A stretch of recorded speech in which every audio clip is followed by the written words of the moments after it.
Ang init na nga, wala pang tubig. Yan pong nararanasan ng ilang magsasaka sa Bacnotan, La Union.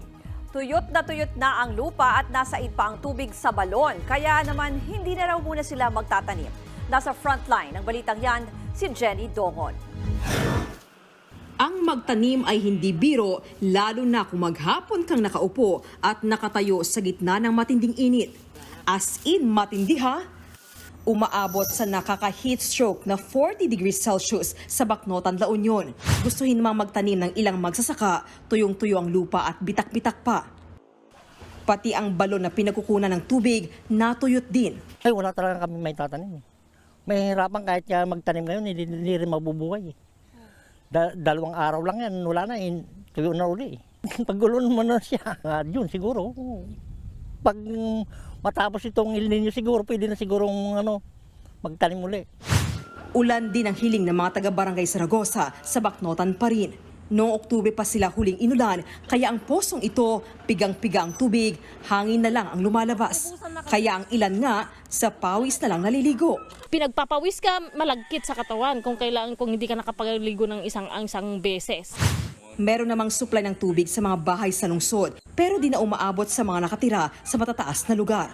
Pati ang ilog, tuyong-tuyo. Problema rin ang tubig sa marami pang lugar sa bansa.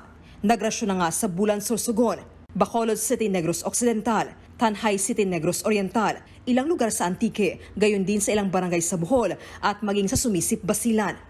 Dahil nga sa problema sa tubig, nanawagan ang Task Force El Nino na baka naman pwedeng huwag mag-aksaya sa mga inflatable pool.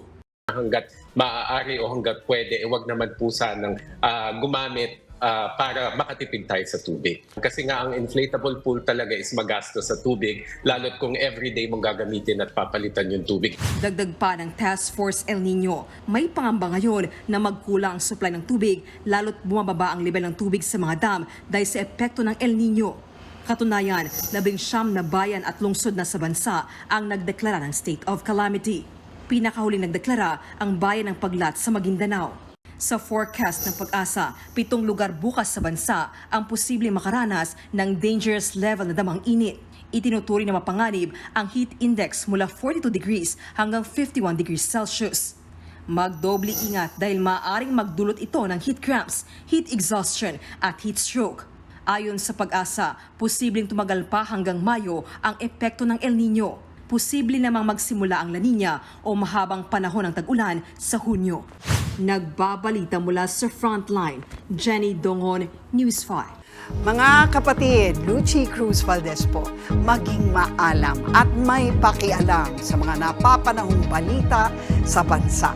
Tumutok at mag-subscribe sa News 5 social media pages.